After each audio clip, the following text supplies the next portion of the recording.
Hey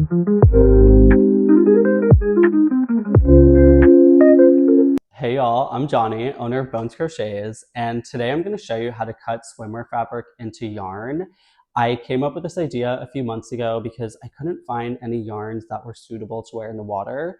So if this is something you're interested in, you could definitely do it too. What you're going to need is a pair of scissors. Mine are abnormally large. You really need any pair of fabric scissors, the smaller the better. You're also going to need a rotary cutter. Mine is from Fiskars. I got this at Joann's when it was still open, but honestly, any type of rotary cutter works. I recommend getting one that comes with multiple blades that you could replace because they dull pretty fast. You're also going to need a yarn winder. I recommend getting them. They're pretty cheap these days, at least the manual ones are. And if you don't end up getting one, you could wind it with your hands. It's just going to take a lot more time. And then you're also going to need a long ruler. Unfortunately, I don't know where mine went, but I'm going to use a little cutting board that I have that has the notions of a ruler. But I recommend sticking with one of the longer metal ones, maybe from Home Depot, or just get it on Amazon. And then, of course, we're going to need the actual swimwear fabric. And so I recommend getting anything that's spandex polyester mix, anything that's lycra spandex mix, any jersey knits. I really think you should just go to your fabric store and ask them to show you the swimwear fabric section and go ahead and select the color you want, or just feel the stretch of the material while you're there in person, because ultimately that's the best option other than ordering it online and not really being sure of what you're going to get. So once you have that, there are two options to actually cut the fabric into yarn. There's a sew option and a non-sew option. If I'm honest, I started with the non-sew option and I think it looks better in the end, only because you're not dealing with any seams that are showing. And for example, with this cut, I actually did sew it together. And you can see that on the wrong side, the seams are showing. I didn't use any green thread. Maybe I should have. However, it doesn't matter in the end because it will be hidden. But I recommend, honestly, trying out the non-sew option if you want more precision and cleanness, but it will take longer, so just an FYI. So once you have all these things, you're ready to get started.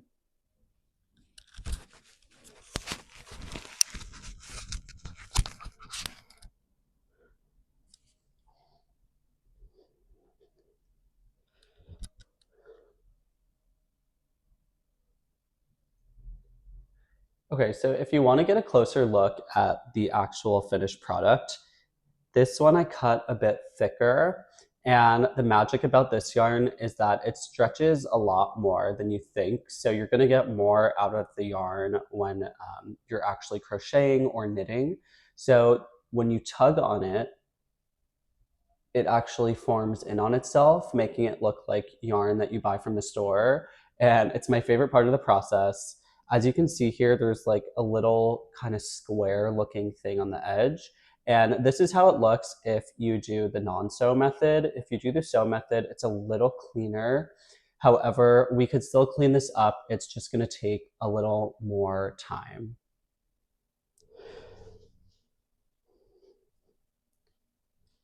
All right, so in order to get started here, I recommend getting at least 1 yard of fabric from your fabric store. That usually is enough to make 2.5 skeins of yarn, but it depends how thick and thin you're making it. So we're gonna do about a 1/4 inch cut today, but you could essentially do 1 inch cut, 0.5 inch cuts. It really just depends what you're making. So if you want to make a bag, I recommend doing the 1 inch cut. If you want to make swimwear, I recommend following this tutorial and making the 1/4 inch cut. So to get started, I actually sewed my fabric back together already. I sewed it down the seam where my fabric store cut it for me initially, and I used my Singer sewing machine. I used the zigzag stitch. My width was on 1 as well as my length, and my tension was on a 4. I know everyone's sewing machines are different, so that's just a suggestion. I also use a stretch needle. just because this is stretch fabric and that will work the best for it. So to get started, it's going to be the same process whether you have it sewn together or not. I will show you both, but you're going to take the sides where you sewed together on top of the cutting mat here, and you're going to take the bottom edges that are folded together like so on the bottom here, and you're going to fold it in on itself, and you're going to let it go maybe an inch away from the sides that you sewn together. And if you have the fabric that you didn't sew together, it's the same exact process, except these just aren't sewn together. So you're going to take the raw edges, put them on top, take the folded edge on the bottom, fold it in on itself, leave about an inch, I'd say, of room. That way, when we're cutting later, we have some leeway, but you will see what I mean once we get there. All right, so now to get started, we're gonna measure by counting every 1/4 inch down. And I don't have my ruler, so I'm honestly not sure what every 1/4 inch is because my ruler usually says. So what I'm gonna do here is skip every millimeter, and that's the size we're gonna go with. But essentially it could be whatever size you want, just make sure it's the same cut throughout every single strip. So I'm gonna take my ruler here, and I'm gonna measure on this first millimeter line next to the 17 because that's where I lined up my fabric. So make sure to line it up with that first millimeter line. And the good thing about these cutting mats are you could see the opposite measurement on the opposite side, so you know it's straight.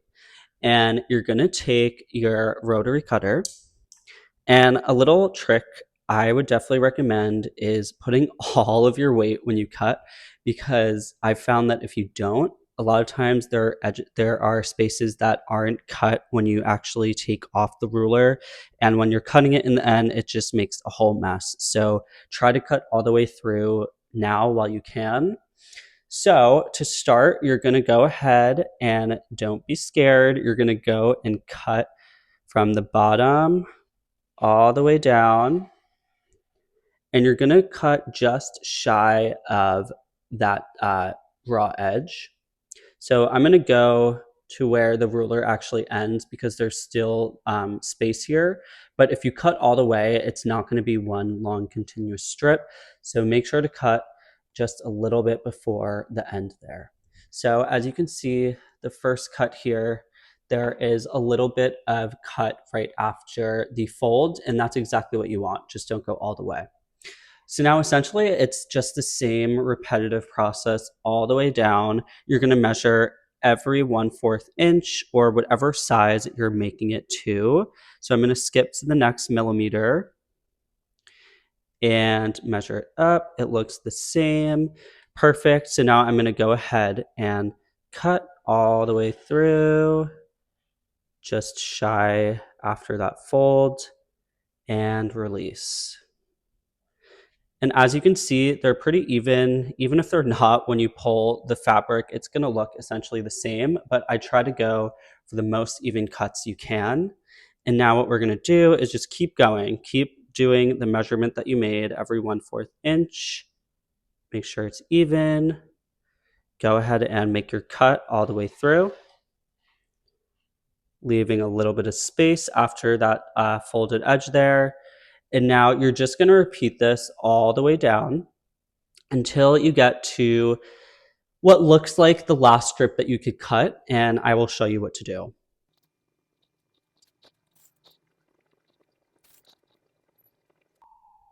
Okay, so once you are ready to cut, take your first strip, set it aside, and then what we're gonna do is we're gonna cut on a diagonal. So you're gonna line up your scissors with where that first cut is, and then you're gonna cut onto the opposite side.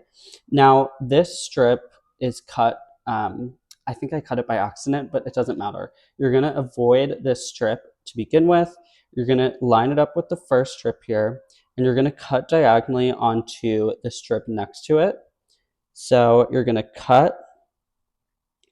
It doesn't have to be perfect, so you won't see the diagonal when you're actually crocheting or knitting, but make sure to cut in a diagonal motion.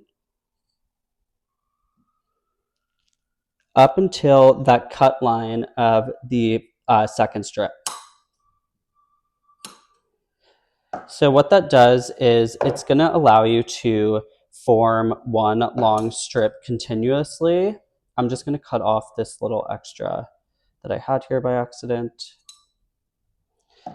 And so what that does is now when we're going to cut diagonally between each strip, when we actually go to pull the yarn, it's going to be one continuous strip. So it might not look like it's a diagonal. It kind of looks like it's just straight on, but it is a diagonal. So go ahead and cut the next one.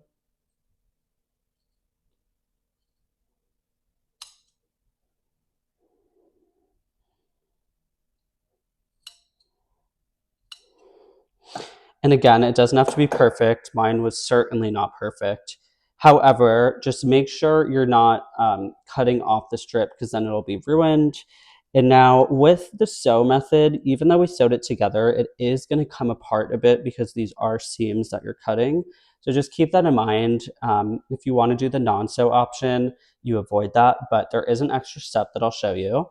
So what you're going to do is just keep going all the way down and cutting at that diagonal. Okay, I'm just going to cut off the seam that I made. I know, tragic, but I don't feel like wasting another piece of fabric because that's even more wasteful. So I'm just going to cut off the seam here to show you what the other process would look like. Okay, so if you did the non-sew method, you're going to have two raw edges here that aren't connected. And in order to begin the cutting process, it's kind of the same, but we're going to cut the first strip in just the first strip. So find whichever that is, and we're going to cut straight down.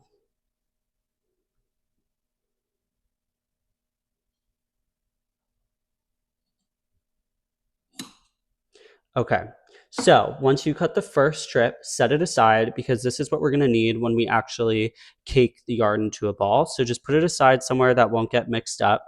Okay, and once you cut the first strip, from here on out, we're going to count every two strips and we're going to do a cut down the middle. So find 1, 2, cut straight down, and then keep going down the whole entire row. Count every two strips, cut straight down, and just essentially do that all the way down until you get to the end here. And I will show you what to do next. So I got to the last two strips here. And so what you're going to do is just cut like you normally would because it's every two. Sometimes I end off with just one strip, and if that's the case, just cut that one strip. It's fine. It'll still work out. But now we have to go onto the next section, which is right underneath since we didn't sew it together. And we're essentially doing the same exact thing. So just move these a little bit under so they're not in the way. And what you're going to do is we already cut the first strip off. So you're just going to continue cutting every two strips.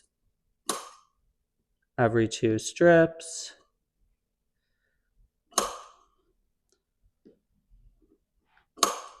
Until you get to the end of the row. So for example, here I have 2 and then 1 extra. So just make sure to cut the 2 in the pair and just leave the last one on its own. Okay, and now we're done cutting the yarn. However, if you did the non-sew option, you're going to be left with all of this extra fabric. And when you crochet or knit, it's really not ideal because it's just going to be super bulky and stick out. So here is what I like to do. I will go around to each of the strips that have this boxy square on top. And I like to go around and just cut it like into kind of a round oval shape on top. So when you do that, it's essentially still continuous yarn. It is a little awkward, but when we actually pull the yarn, it will make up for itself, but you're gonna have a little piece that still is sticking out. So you could go ahead and cut that off too. It's really whatever you're comfortable with. But when you do the non-sew option, you're just left with a lot of extra bulk that you're gonna have to get rid of. So it is an extra step, but if I'm honest, I think that the non-sew result looks a lot better if you follow all the steps, because when you do the sew option, unfortunately, you're left with strips that look like this. And while it is sewn together, the seams that you sewed aren't as secure because you're cutting off what you sewed essentially. So it's still put together, but it's a little weaker. So if you really pull, it's going to rip apart. However, when you are crocheting and knitting, it's going to stay together with the knots that you're making. But I would recommend maybe if you have some more time, sticking with the non-sew so that you avoid that issue. So once you go ahead and cut off all of the extra fabric, and if you did the sew option, then you don't have to do that at all. Now, when we're done with cutting the strips, here's what you're gonna do. You're gonna find the first strip that you cut, and you're gonna essentially pull. So this actually isn't necessary. I like to do this just because it makes it look more like yarn and it looks nicer when you cake it. So you could go ahead and pull all the yarn, or you could go ahead and if you have a yarn winder, which I will show you, you could just tug as you're winding and it will show and it will have the same result, or you can just tug as you crochet or knit. Okay, so now if you have a yarn winder, I recommend using one because it'll be a lot faster. You could also just wind it with your hand as so, but it's a lot more tedious. So if you have one, definitely use it and go ahead and put the yarn through. And you're gonna begin winding. And you have two options. You could either give it a nice tug so that when you do wind it like this, it is forming in on itself to give it that actual yarn look, or you could just let it be loose and it'll be a little flat and thicker. However, when you actually go to crochet or knit and you give it that tug, it's gonna still form in on itself. So once you do this, you're completely done. Just wind all of your yarn together. So this is the final product when you actually manually, tug the and yarn then while you you're start caking it. crocheting And whatever I you want. suggest just doing this because it's so much more aesthetically pleasing and you just put in so many hours of work. So why not make it look great? If you end up using this tutorial and make some yarn yourself, please comment below on the final products because I'd love to see what y'all come up with.